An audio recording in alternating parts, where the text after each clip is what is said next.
बताओ विदुर जी की जाति क्या थी, विदुर जी की बिरादरी क्या थी। महात्मा विदुर तो दासी के पुत्र थे, लेकिन विदुर के घर मेरे गोविंद पधारे। विदुर जी को कितना सम्मान दिया, कितना आदर दिया, कितना स्नेह दिया मेरे प्रभु ने विदुर को। आप विचार करें। यदा तु राजा स्वसुतानुसाधुन पुष्णन्न धर्मेण विनष्ट दृष्टि, ऐसा लिखा है। सुखदेव जी कहते हैं कि धृतराष्ट्र की अंदर की बाहर की नजर तो थी नहीं, लेकिन अंदर की नजरों को खत्म कर दिया था साले जी ने। हमारे ब्रज में कहते हैं दीवारे बिगारे आरो और घरे बिगारे सारो। बोलो जय श्री कृष्ण। ऐसी किंवदंती है। हाँ, दीवार में अलमारियां ज्यादा निकालोगे तो गड़बड़ी हो जाएगी, कमजोर हो जाएगी दीवार। घर में साले जी की सलाह मशवरा ज्यादा लोगे तो फिर राधे राधे है। और धृतराष्ट्र के यहां तो बिना सपनी मामा की कुछ होता ही नहीं। तो बाहर की दृष्टि भगवान ने नहीं दी, अंदर की दृष्टि साले जी ने खत्म कर दी। ऐसी स्थिति बन गई। विदुर को बहुत दुख हुआ जब यह सुना विदुर ने कि लाक्षा भवन में पांडवों को जलाने का षड्यंत्र हो रहा है। महात्मा विदुर जी पहुंच गए धृतराष्ट्र के पास में, बोले राजन, अन्याय की बेल पर कभी अमृत का फल नहीं आता, अन्याय से बचना चाहिए। और नीति यह कहती है एक नगर को त्याग देने से राष्ट्र की रक्षा होती है, तो नगर छोड़ना चाहिए। एक गांव को त्याग देने से पूरे प्रांत की रक्षा होती है, तो ज्ञान त्याग देना चाहिए। एक घर को त्याग देने से पूरे नगर की सुरक्षा हो सकती है, तो घर को छोड़ो। खानदान में एक व्यक्ति को त्याग देने से पूरे खानदान की सुरक्षा हो सकती है, तो उसको जरूर छोड़ना चाहिए। क्षमा करना, आपके कुल में दुर्योधन कलंक बनकर के आया है, और मेरा आपसे निवेदन है महाराज, ऐसा होने से रोको। पांडव कमजोर नहीं है, लेकिन वो धर्म पर चलने वाले नीतिज्ञ हैं। दुर्योधन ने लाख का भवन बनवाया है पांडवों को धोखे से मारकर जलाकर नष्ट करने के लिए। आप ऐसा मत होने दो महाराज। महामंत्री होने के नाते नहीं, एक नाते से आप मुझे भाई भी कहते हैं, इस नाते मेरा सुझाव है कि दुर्योधन के संन्याय को रोको आप। महाराज विदुर जी उपदेश कर रहे थे कि दुर्योधन घर में प्रवेश कर गया और विदुर से बोला, दासी पुत्र, मेरी कृपा से तुम्हें महामंत्री का पद मिला, शर्म नहीं आती? मेरे पूज्य पिता महाराज को मेरे विरोध में भड़काने का प्रयास करते हो, निकल जाए यहां से। आज के बाद कभी प्रवेश किया तो अच्छा नहीं होगा। महात्मा विदुर ने कहा, वत्स, तुम्हें कष्ट देने का मेरा कोई मंतव्य नहीं था, और रही महामंत्री पद की बात, तो वो तो मैं त्याग अभी दूंगा। तुरंत मंत्री पद से परित्याग कर दिया, त्याग पत्र दे दिया, सीधे जा रहे हैं। और विदुरानी के पास में आकर के बोले, देवी झंझट खत्म, प्रभु का भजन करेंगे। पत्नी मृदुला को साथ में लेकर के महात्मा विदुर जी कदली के वन में पर्णकुटी में वास करते हैं। नहीं तो इनका महल धृतराष्ट्र के महल के बाद दूसरे नंबर पर ही था, लेकिन मन से सब त्याग दिया। पांडवों को 12 वर्ष का वनवास हो रहा है, 1 वर्ष का अज्ञातवास पूर्णता की ओर है। मेरे गोविंद शांति दूत बनकर आने का नाटक कर रहे हैं। युद्ध तो कृष्ण स्वयं चाहते हैं, लेकिन शांति दूत बनकर के कृष्ण आ रहे हैं, उनको अपने पक्ष में लेना है। इसलिए दुर्योधन ने श्री कृष्ण के प्रति कपटपूर्ण मैत्री का परिचय देने के लिए बड़ा सुंदर व्यवस्थाएं की है हस्तिनापुर की सजावट में। लाखों नर नारी लगे हैं, जगह जगह तोरण द्वार बने हैं। द्वारकाधीश की जय हो।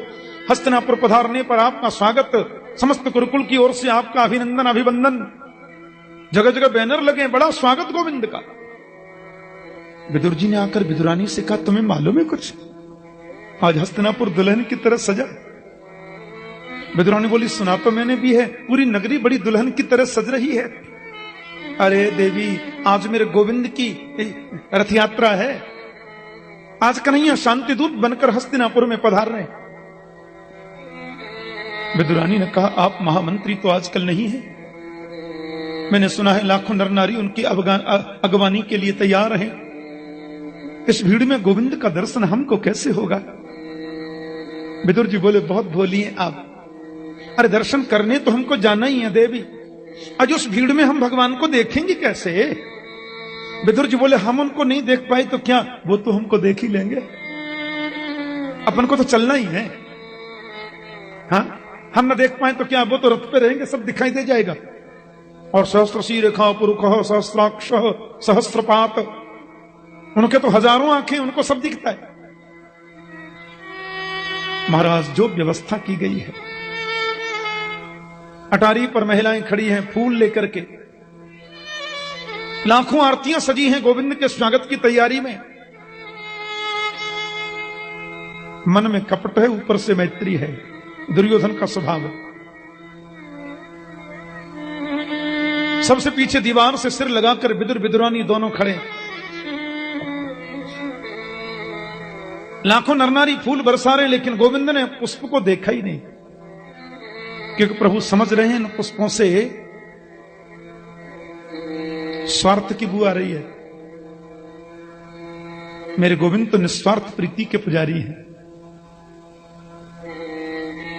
निर्मल मन जन सो मोहि पावा, मोहि कपट छल छिद्र न भावा। निर्मल मन चाहिए। किसी आरती की ओर प्रभु ने नजर नहीं डाली। कितने लोग फूल बरसा रहे हैं, गोविंद ने देखा ही नहीं। भगवान तो अपने से टकटकी लगा कर ये देख रहे हैं, मेरा विदुर कहां है? और सबसे पीछे खड़े महात्मा विदुर पर गोविंद की नजर गड़ गई। आहा, विदुर का तो मन रूपी मयूर नाचने लगा, हृदय रूपी समुद्र में आनंद की हिलोरें उठने लगी। अपनी पत्नी से बोले, गोविंद देख रहे हैं, हमें कन्हैया देख रहे हैं, जगदीश, अरे देखो ना, गोपाल देख रहे हैं। और देखते देखते प्रभु ने इशारा किया, तुम्हारे घर आऊंगा। विदुरानी तो अत्यंत प्रमुदित हो गई, हर्षित। विदुर जी ने कहा, जल्दी जाओ, घर पर जाके गोबर का चौका लगाना, चटाई बिछाना, धूपबत्ती जलाना, सारी व्यवस्थाएं करना। मैं जरा देख के आता हूं पांडवों के भाग्य का फैसला क्या होता है। और सभा में गोपाल पधारे। भीष्म पितामह, द्रोणाचार्य, कृपाचार्य,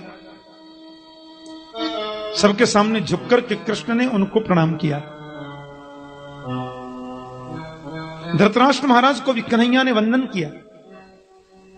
दुर्योधन ने गोविंद को प्रणाम करके कहा, कुरुकुल की ओर से मैं आपका स्वागत करता हूं द्वारकेश, आप पधारे, हमारा सद्भाग्य है। प्रभु ने देखा मंच पर विदुर नहीं दिखता। विदुर तो सामने दीर्घा में बैठे थे, दर्शक दीर्घा में। गोविंद समझ गए। दुर्योधन ने कहा, आप पधारे हैं, हमारा बहुत बड़ा भाग्य है, लेकिन आपके पधारने का कारण अभी भी अज्ञात है। कृपया बताने की कृपा करें कि आपका पदार्पण हुआ किस लिए। कन्हैया बोले, मैंने तुम्हें दुर्योधन तो कभी कहा ही नहीं, तुम तो सुयोधन हो। क्योंकि जो मूर्ख होते हैं वो अपनी प्रशंसा से बड़े खुश होते हैं। ये नासमझों का लक्षण है, ऐसा लिखा है। भगवान ने बड़ी प्रशंसा की, तुम तो बहुत बुद्धिमान हो, दूसरा तो विधाता ने पैदा ही नहीं किया, इतना बुद्धिमान, इसलिए तुम्हारा नाम है सुयोधन। सुयोधन का मतलब होता सुंदर बुद्धि वाला। बोलो जय श्री कृष्ण। और दुर्योधन का मतलब होता मंद बुद्धि वाला। भगवान उल्टा बोल रहे हैं। हाँ, तो मैं कह रहा था कि पांडव आपके भाई हैं? बोले बिल्कुल। चाचा के बेटा हैं? बोले एकदम। तो आधे राज्य के अधिकारी हैं? बोले बिल्कुल नहीं। देखो दुर्योधन, मैं नहीं चाहता कि किसी प्रकार का विवाद बढ़े। मेरे लिए तुम दोनों ही समान हो और तुम दोनों ही कौरव हो। वे पांडु के पुत्र इसलिए पांडव कहलाए तो क्या है, तो वे ही कौरव। जो कुरुवंश में उत्पन्न हुआ सभी कौरव है। पांडव भी वास्तव में तो कौरव ही हैं। जो कुरुवंश में पैदा हुआ वो सभी कौरव है। महाराज पांडु भी कौरव हैं, उनके 5 बेटा भी कौरव हैं, एक ही तो हैं। और धृतराज जो कि युधिष्ठिर जी तुम सब में बड़े हैं, इसलिए निश्चित रूप से उनके पिता राज्य गद्दी पर थे तो अधिकार उनका बनता है। पर मैं पांडवों से राज्य के लिए ये जो आग्रह रखते हैं उसको टालने का प्रयास करूंगा। और मैं तो कहता हूं तुम केवल 5 गांव पांडवों को दे दो, मैं उनको राजी कर लूंगा। भगवान ने केवल 5 गांव मांगे। दुर्योधन ने कहा सुचिग्रे नैव दास्यामि बिना युद्धेन केशव। सुई की नोक के बराबर भी बिना युद्ध के किसी को भी मैं अब कुछ दे नहीं सकता। युद्ध में जिसको विजयश्री मिलेगी वही इसका राज्याधिकारी होगा। महाराज ये बात सुनते ही, और आप पांडवों के भाग्य का फैसला करने आए हो केशव, हमारे अतिथि के रूप में नहीं। ये सब नहीं चलेगा द्वारकाधीश। अब तो युद्ध में जिसको विजय मिलेगी वही राजा बनना है। कन्हैया बोले सुनो, तुमने युद्ध देखा है? दादी जी से सुना होगा कहानी में, नानी जी से सुना होगा उनकी गोद में सोते समय, लोरी सुनते समय। युद्ध की विभीषिका तुमने देखी नहीं दुर्योधन। लाखों स्त्रियां विधवा हो जाएंगी, अनेकों बच्चे अनाथ हो जाएंगे, और जिस भूमि को तुम हरी भरी उर्वरा देख रहे हो ये वीरों के खून से लाल हो जाएगी। पर तुम्हें क्या मिलेगा? और एक शांति दूत के साथ में कैसा व्यवहार करना चाहिए इतना तुम्हें सहूर नहीं है। धृतराष्ट्र ने दुर्योधन का हाथ दबा दिया। पागल, बोलना भी नहीं आता, ऐसे बोलते हैं? जल्दी इनको अपने पक्ष में करो, तुम जानते नहीं हो। दुर्योधन का तो चेहरा ही बदल गया। मजाक कर रहा था। बचपन से ही ऐसे ही रहा हूं ना, मैं मन में कोई कपट नहीं रखता केशव, मैं तो बस बोल ही देता हूं, आप मुझे कोई गलत ना समझें। अब पता नहीं क्या क्या बोल जाता हूं मैं, लेकिन मन का तो मैं बहुत ही शुद्ध व्यक्ति हूं। कृष्ण बोले वो तो दिखता है मुझे। राजनीति की बात छोड़िए, हाँ किसको क्या मिलना है, किसको क्या होगा, वो तो जब आप लोग मिल बैठ के बड़े लोग जो बात कर लेंगे हमको सब मंजूर हो जाएगा। अब आप घर पधारो ना। और आप तो जानते हैं मेरी माता कितनी बड़ी पतिव्रता है। उनको जब पता चला था ना कि मेरे पिताश्री जन्म से ही नेत्रहीन है तो माँ ने भी पट्टी बांध ली। कृष्ण बोले जानता हूं मैं, माँ ने अपने हाथों से आपके लिए भोग बनाया है, चलो ना। गोविंद बोले भोजन तो 2 परिस्थितियों में होता है, या तो भोजन करने वाले के पेट में भूख हो, या भोजन कराने वाले के मन में श्रद्धा हो। दुर्योधन जी, आपके मन में श्रद्धा नहीं है, कदाचित मेरे पेट में भूख भी नहीं है, और आज तो भोजन करने का प्रश्न ही नहीं उठता। क्यों? क्योंकि आज तो विदुर काका जी के घर मेरा निमंत्रण है ना। उसी सभा में विदुर बैठे थे, बोले बाप रे, मैंने क्यों निमंत्रण दिया इनको? मैंने दिन से एक बार भी नहीं कहा, कुछ बोला ही नहीं मैं तो, और सभा के बीच में कह रहे हैं विदुर काका के घर मेरा निमंत्रण है। बैठे बैठे विदुर ने इशारे से कृष्ण से पूछा। वो ऐसे कर रहे हैं, कृष्ण ऐसे कर दिए, चुप बैठे रहो, हम जो कह रहे हैं सो ठीक कह रहे हैं। दुर्योधन व्यंग में हंस करके बोले निमंत्रण? आपको मालूम है आजकल विदुर जी का पद क्या है? महामंत्री नहीं है। अब राजमहल में नहीं रहते विदुर जी, आजकल तो अपनी व्यवस्था के भी लेने देने पड़ रहे हैं। आपको क्या कराएंगे भोजन? भगवान बोले इससे मुझे कोई मतलब नहीं, निमंत्रण दिया है तो व्यवस्था तो की होगी। भाई जो आदमी निमंत्रण देता है, अगले को बुलाता है तो व्यवस्था करके रखता है।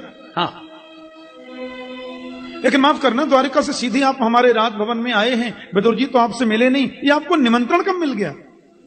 कृष्ण बोले चिट्ठी गई थी हमारे यहां, उसमें लिखा था कि हस्तिनापुर आओ तो पहला भोजन मेरे घर होगा। दुर्योधन बोला हम भी तो देखें विदुर काका जी के आपकी क्या व्यवस्था होती है। विदुर जी तो सभा छोड़ के भागे। हे भगवान, कुछ व्यवस्था तो करूं चल के, क्या पता है अभी पहुंच जाएंगे। हम लोग तो, विदुर जी ने 12 वर्षों से अन्न ही नहीं खाया था, वो तो फल खा के भजन करते थे। विदुर जी ने फल खाकर द्वादशाक्षर मंत्र का 12 वर्षों तक फल खाकर भजन किया महात्मा विदुर ने। क्या पता ही पहुंच जाए अभी। विदुर जी गोप लोगों की बजरिया में गए, कहीं से माखन ले रहे हैं, कहीं से मिश्री ले रहे हैं, कहीं से खोए के लड्डू बनवा रहे हैं, भैया जल्दी करो। इधर सभा से मेरे गोविंद उतरे और विदुर जी के घर की ओर प्रस्थान कर रहे। जैसे भक्त लोग परमात्मा के मंदिर में पादुका पहन कर नहीं जाते, भगवान भी भक्त के घर जाते हैं तो नंगे चरणों से जाते। और जब विदुर जी के द्वार पर गोविंद पहुंचे, विदुरानी तो स्नान कर रही थी। मैंने देखा, अरे ये तो मेरे कन्हैया की आवाज है, ये तो मेरे गोविंद की आवाज है। महाराज स्नान करते करते दौड़ पड़ी। ये देखा ही नहीं मैंने वस्त्र बदलने चाहिए कि नहीं, तुरंत द्वार खोला। आओ न केशव, आओ न लाला, आओ न गोपाल, कितनी कृपा कर दी, जल्दी पधारिए। कन्हैया ने सोचा काकी जी तो हो गई मेरे आने की खुशी में पागल। हाँ, गोविंद ने अपनी कारी कमरिया अंदर फेंक दी। विदुरानी ने झटपट बोल दिया, आओ न केशव, पधारो न कन्हैया। हे भगवान, कहां उठाऊं, क्या करूं मैं। अब बेचारी दौड़ी दौड़ी गई, लकड़ी का पाटा लेके आई, आप यहां विराजो। ये जगह भी इतनी ठीक नहीं तो फिर आप, ये भी ठीक नहीं तो फिर आप, अच्छा ये नहीं तो फिर आप यहां बैठो, अच्छा फिर आप यहां आओ। पूरे आंगन में नचा रही। और एक जगह शुद्ध सी जगह देखी तो पाटा भी बिछाया तो उल्टा बिछा दिया। गोविंद ने तो देखा ही नहीं उल्टा कि सीधा, वो तो बैठ गए। जिसके जरा से इशारे से ब्रह्मांड हिलता है, वो विदुरानी के सामने बैठकर अपने पेट पर हाथ घुमाते हुए बच्चों की तरह बोले, काकी जी बहुत जोर की भूख लगी, कुछ खाने को मिलेगा। विदुरानी के नेत्रों में तो आंसू टप टप झरने लगे। क्या खिलाऊं मैं, मेरे घर में तो कोई व्यवस्था भी नहीं है। आपके काका जी आते होंगे, मैं बहुत सुंदर व्यवस्था करूंगी, आप बिल्कुल चिंता मत कीजिए। केशव दौड़ी दौड़ी महारानी विदुरानी गई और कुछ फल ही खिला दूं, और कदली के फल डलिया में भर के ले आई। गोविंद के सामने पत्तल भी बिछाई तो उल्टी, सब उल्टा पुल्टा हो रहा है प्रेम में। और छिलके उतार उतार कर पत्तल पर धरती जाए, केला दूर फेंकती जाए, छिलका इधर रखती जाए, केला दूर फेंकती जाए, और गोविंद बड़े प्रेम से छिलके खा रहे। बहुत मीठा है। विदुरानी बोली, आपको मीठा लगा तो मीठा ही होगा, अपने हाथों से जल देती हूं उस पूरे बगीचे में। और काका जी आते होंगे, बहुत बढ़िया पदार्थ बनाऊंगी, देखना आप। एक छिलका खाया, दो छिलका खाए, वो केला फेंकती जामे, छिलका देती जामे, मीठा मीठा मीठा मीठा कह करके गोविंद प्रेम से पा रहे। कम से कम 40 छिलका खा गए। बोलो जय श्री कृष्ण। गड़बड़ी तो होनी नहीं है, भगवान है। विदुर जी महाराज बाजार से व्यवस्था करके ला रहे। कमंडल में दूध है, दोना में दही है, एक पात्र में खोए के लड्डू हैं। खुशी के मारे नाचते आ रहे। द्वार पर खड़े हो गए, अरे देवी सुनती हो, जल्दी खोलो। विदुरानी दौड़कर गई, काका जी आगे, मुझे लगता है आपके काका आगे। द्वार खोला, काय को हल्ला मचाते हो जी। विदुर जी रोते रोते बोले, देवी तुम्हें मालूम नहीं आज मेरे गोविंद ने मेरा कितना मान बढ़ाया। जानती हो, कौरवों की सभा में बड़े अतिथि वीर और राजाओं के बीच में गोविंद ने कहा, आज तो विदुर काका के घर मेरा निमंत्रण है। देवी खुशी के मारे फूल गया मैं, लेकिन मैंने सोचा घर में तो व्यवस्था कुछ है नहीं, तुमने पता नहीं कुछ किया होगा कि नहीं। गोप लोगों की बजरिया में चला गया, ये माखन मिश्री खोए के लड्डू, ये दूध दही कुछ लेके आया हूं। तुमने गोबर का चौका लगाया कि नहीं, कदली के खम्भे सजाए कि नहीं। हाँ, पत्तल जल्दी सजाओ, ये सारी सामग्री तुम अंदर लेके रखो। हाँ, मैं द्वार पर खड़ा खड़ा गोविंद का स्वागत करना है ना, आते ही होंगे, आ रहे होंगे। सभा में कहा कोई झूठ थोड़ी बोलते, विदुर काका के घर जाना है, मैं द्वार पर उनका स्वागत करूंगा, तुम अंदर सब तैयारी करो, आने वाले होंगे। विदुरानी बोली, आने वाले होंगे कि भीतर बैठे हैं। अरे आ गए, उनको तो आई 1 घंटा हो गया। तुमने कुछ खिलाया कि नहीं, बहुत भूखे थे। इतने भूखे, कदली के फल लाई वही खा रहे हैं। विदुर जी ने आकर के देखा तो श्रीमान जी तो छिलका खा रहे हैं। अरे देवी ये तुमने क्या किया है, मेरा बहुत बड़ा सद्भाग्य, आज मेरी कुटिया पर गोविंद पधारे और तू प्रभु को छिलके खिला रही हो हैं? विदुरानी का ध्यान भंग हुआ, बोली ओहो, तो इतनी देर से मैं छिलका खिला रही थी, आपने पहले क्यों नहीं बताया कि छिलका है? कृष्ण बोले ओहो, तो हम छिलका खा रहे थे। काके जी हमको नहीं मालूम, हम सत्य बोलते हैं। आपने छिलका खिलाया कि कदली के फल खिलाए अपन को नहीं मालूम। हम तो इतना जानते हैं कि मेरी आदरणीय काकी जी ने मुझे जो कुछ भी खिलाया बड़े प्यार से खिलाया, बड़े प्रेम से खिलाया। भाव का भूखा हूं मैं और भाव ही बस सार है। भाव का भूखा हूं मैं और भाव ही बस सार है। भाव से मुझको भजे तो भव से बेड़ा पार है। जैसे भक्त मेरी याद करता है ना, वैसे मैं भी भक्त की याद करता हूं। ये यथामाम प्रपद्यन्ते तांस तथैव भजाम्यहम्। जैसे भक्त मेरा भजन करता है वैसे मैं भी उनका भजन करता हूं। तुम पुकार कर तो देखो। ढूंढते ढूंढते उद्धव जी आए।